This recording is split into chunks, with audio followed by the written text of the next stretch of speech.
Buenos días, doctor Boris. Esperando que se encuentre bien.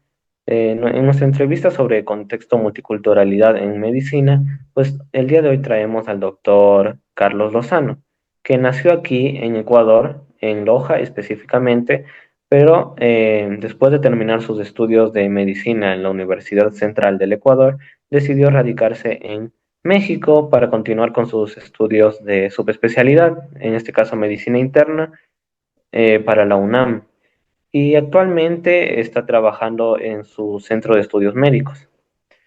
Así que bienvenido, doctor.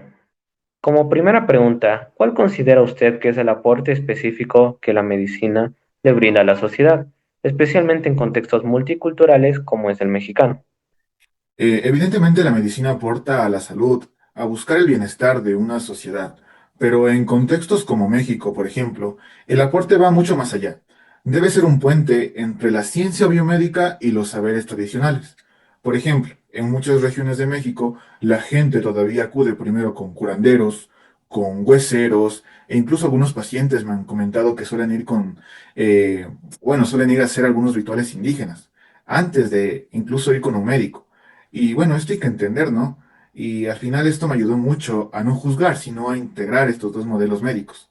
Además es importante entender que un paciente no va a abandonar, no va a claudicar su cosmovisión por lo que yo le diga. Así que el aporte real del médico en estos contextos es aprender a dialogar con esa cultura sin imponer y aún así ofrecer lo mejor de la ciencia moderna. ¿Por qué considera que es necesario un código de ética en la medicina, especialmente en países con gran diversidad cultural como México? Porque el profesional médico está constantemente en el límite entre la ciencia, la moral y la cultura. En México vi muchas veces como lo que para mí era una urgencia médica, pero el paciente era una cuestión espiritual o social, sin un código ético que me guiara, por ejemplo, en cuanto a la autonomía del paciente, al respeto a su cultura y a su derecho a decidir, podría fácilmente haber caído en el paternalismo o incluso en la discriminación cultural. El código de ética ayuda, ¿no? Bueno, nos ayuda a recordar que, aunque nuestras decisiones salvan vidas, no pueden ir en contra Como de la tercera pregunta, dignidad desde y su la experiencia, identidad de ¿cuáles nuestro cree que son los paciente. principios éticos más importantes que se debe cultivar en un médico cuando trabaja en un entorno cultural tan distinto como es su caso? Eh, Primero, la humanidad cultural. No basta con saber medicina. Hay que saber observar y callar antes de hablar. En México aprendí que la autonomía del paciente no siempre se vive como en Occidente. Muchas decisiones, ¿no? Son comunitarias o familiares. Además, encontramos también la empatía contextual. No puedes juzgar a una mujer que decide no atenderse un cáncer porque su comunidad considera que es un castigo divino. Por último, el principio de justicia. Se vuelve esencial en zonas rurales mexicanas. El acceso a servicios es desigual y muchas veces hay que decidir a quién se atiende primero, lo cual es éticamente muy complejo. ¿Usted, doctor, ha enfrentado conflictos éticos en este marco intercultural? ¿Podría compartir alguno? Justamente recuerdo, me parece que era en Chiapas, a una paciente SOTSIT que no quería ser examinada por un hombre, ni siquiera en estado crítico. Mi primera reacción fue insistir, pero luego, con ayuda de una enfermera que se llamaba Maritza, esta enfermera era bilingüe, entendí que la intimidad y el pudor son valores muy profundos en su cultura. Finalmente, coordinamos para que una médica pudiera atenderla. Otro caso que me acuerdo que tuve fue con un paciente en Oaxaca que abandonó la insulina porque el curandero le dijo que le enfriaba el cuerpo. En lugar de rechazar su decisión, lo escuché y logramos junto a él, ¿no? Integrar algunos consejos dietéticos de su tradición con el tratamiento médico.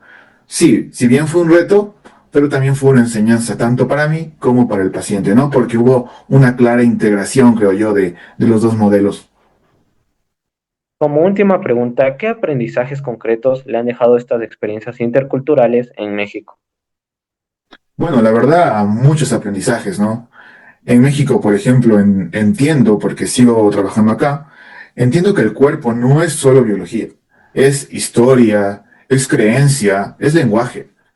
Aprendí a trabajar con traductores culturales, no solo lingüísticos, y a respetar el papel de la medicina tradicional cultural, que en algunos casos logra cosas que la medicina académica no logra. Acercamiento humano, ¿no? Contención emocional, integración familiar. Además, también aprendí a no imponer mis valores y a aceptar que la cura no siempre es el único objetivo. A veces el acompañamiento y el respeto son igual de valiosos. Finalmente, comprendí que ser médico en un contexto intercultural es un ser mediador, no un juez. Igualmente, compañeros, un gusto poderles haber atendido en esta entrevista. Y bueno, finalmente para nuestra reflexión, pues las palabras del doctor Lozano revelan una verdad muy profunda y a menudo ignorada. Es que la medicina no es únicamente una ciencia técnica, es más bien práctica, pues, y profundamente humana y cultural. En contextos como el mexicano o inclusive el ecuatoriano, algunos andinos, coexisten saberes ancestrales junto con los sistemas de salud modernos. Y el médico no debería extralimitar al paciente sobre cómo debería curar su cuerpo.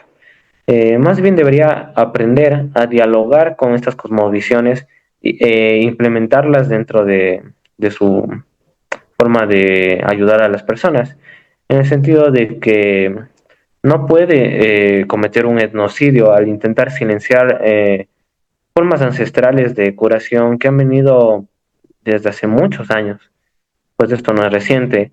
La respuesta del doctor Lozano subraya un principio que es fundamental, y es que la salud no es un concepto uniforme, sino que dentro de sí tiene una construcción social y cultural muy rica, y esto nos permite entender el choque de significados que se produce cuando un migrante viaja a otra zona desconocida para él, pues tendría que anclarse a un nuevo lenguaje, a una nueva cultura y de cierto modo en medicina otro modo de entenderla.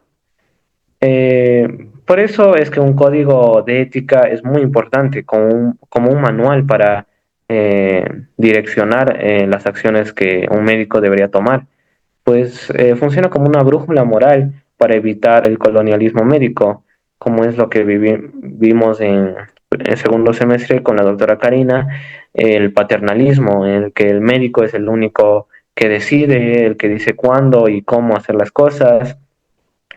Pues esto viene decreciendo lo que es el sentido de identidad propia o espiritualidad del paciente. Ya. Ahora la reflexión. La entrevista al doctor Carlos Lozano me permitió comprender que la medicina no se ejerce en un vacío, sino dentro de contextos culturales complejos que moldean la forma en que las personas entienden la salud, la enfermedad y la atención médica. Lo que más me marcó fue ver cómo un médico puede aprender a dejar de lado sus propias certezas para escuchar, dialogar y respetar otras formas de ver el mundo. En México, el doctor Lozano no solo aprendió técnicas médicas, sino también a reconocer la importancia de los saberes ancestrales, de la cosmovisión indígena, del valor de la palabra, del silencio y del pudor en la consulta. Además, también me di cuenta que un buen médico no es solo quien diagnostica y trata, sino quien sabe adaptarse al otro sin perder el compromiso ético ni científico. Creo que esta entrevista me dejó un mensaje claro. La competencia intercultural no es un lujo, es una necesidad en un mundo cada vez más diverso. Y sobre todo, que la ética médica no es solo un conjunto de reglas, sino una brújula que nos permite actuar con respeto, humanidad y responsabilidad en medio de realidades distintas a la nuestra.